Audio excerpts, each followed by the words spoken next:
On the other side of the ditch, some little boys were chattering. Crew, doesn't he look silly? They'll never get him out.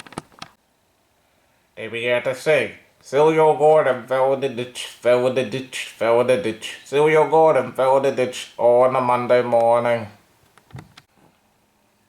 Gordon laid in the ditch all day.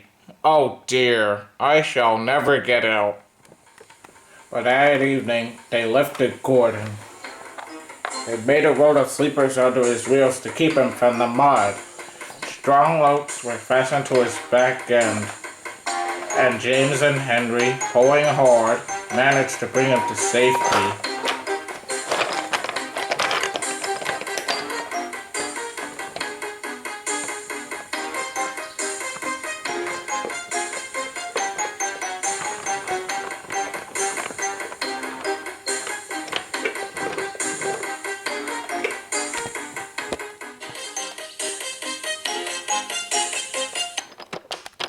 Late that night, Gordon crawled home, a sadder and wiser engine.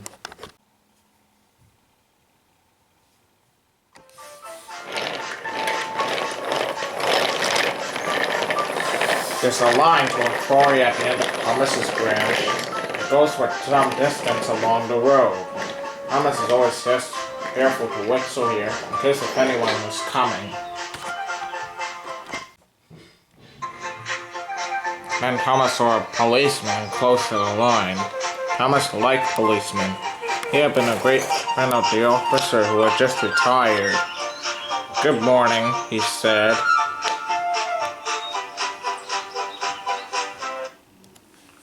I'm sorry to say that the policeman wasn't even friendly. He was red in the face and very cross.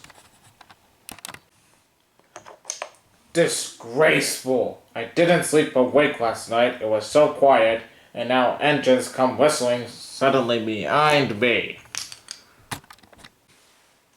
Sorry, sir. I only said good morning.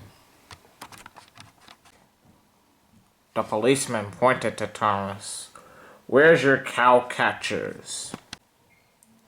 But I don't catch cows, sir. Don't be funny. He looked at Thomas's wheels. No side plates either. He wrote in his notebook. Engines going on public roads must have their wheels covered and a cow catcher in front to prevent people and animals knows if they stray onto the line. You haven't, so you are dangerous. Rubbish. We've been along here hundreds of times and never had an accident. That makes it worse. He wrote regular lawbreaker in his book.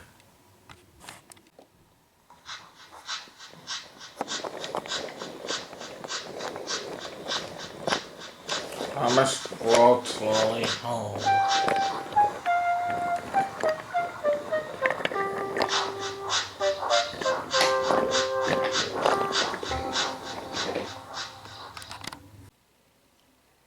Sir Topham Hatt was having breakfast. He was eating toast and marmalade.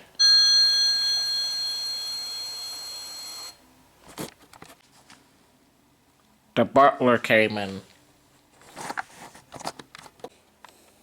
Excuse me, sir. You're wanted on the telephone. Bother that telephone.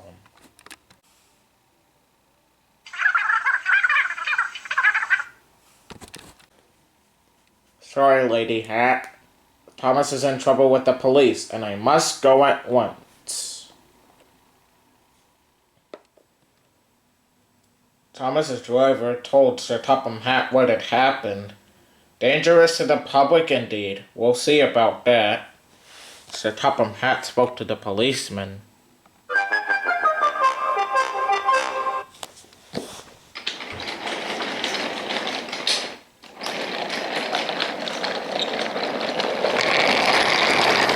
But no matter how much he argued with him, it was no good. The law is the law, and we can't change it. Sir Topham Hatt felt exhausted. Sorry, driver. There's no use arguing with policemen. I'm afraid you'll have to change these culture things with Thomas, I suppose. Everyone will laugh, sir. They say I look like a tram.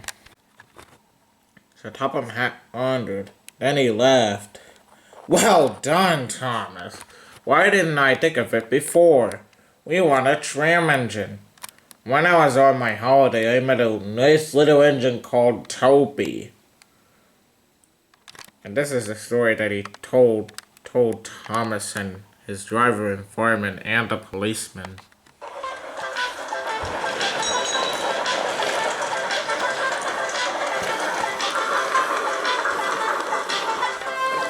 Toby is a tram engine. He has cow catchers and side plates and doesn't look like a steam engine at all. He takes freight cars from farms and villages to the main line and is cheerful to everyone he meets.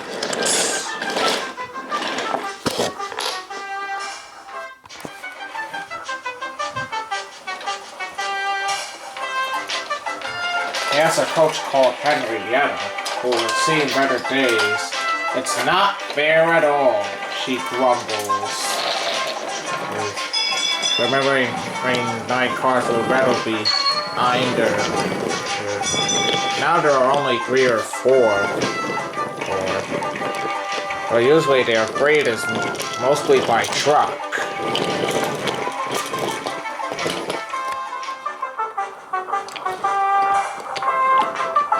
Cars, trucks, and buses often have accidents. Toby hasn't had an accident for years.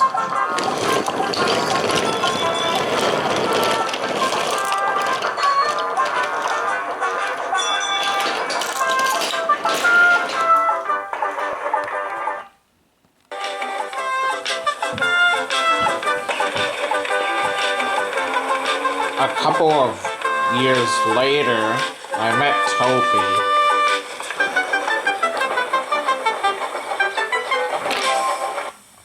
Toby didn't even notice I was the controller of the Northwestern Railway. Toby didn't even notice yet.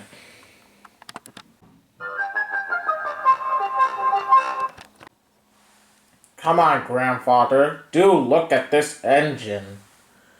That's a tram engine, Stephen. Is it electric? Whoosh! Shh! You've offended him. But trams are electric, aren't they? They are mostly, but this is a steam tram.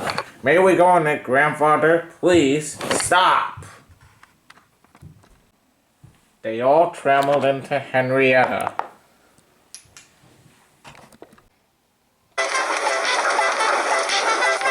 The conductor blew the whistle and Toby set off. Hip hip hooray! But Toby didn't sing. Electric indeed. Electric indeed. He felt pleased at being a steam tram.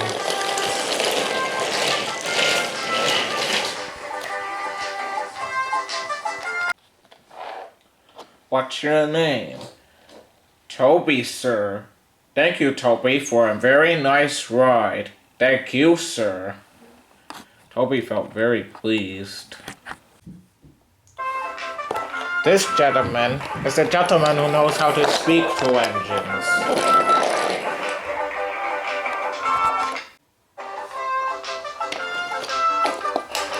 The children came every day for 2 weeks. Sometimes they ride with the conductor. Sometimes they ride in empty cars, as well as the caboose.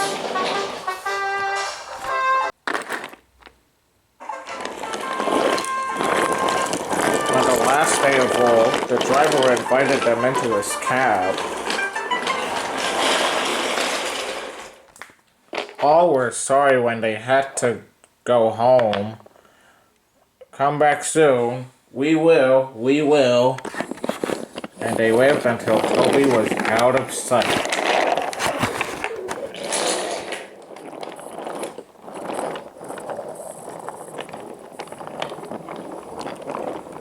Months passed. Now there are only fewer trains and fewer passengers.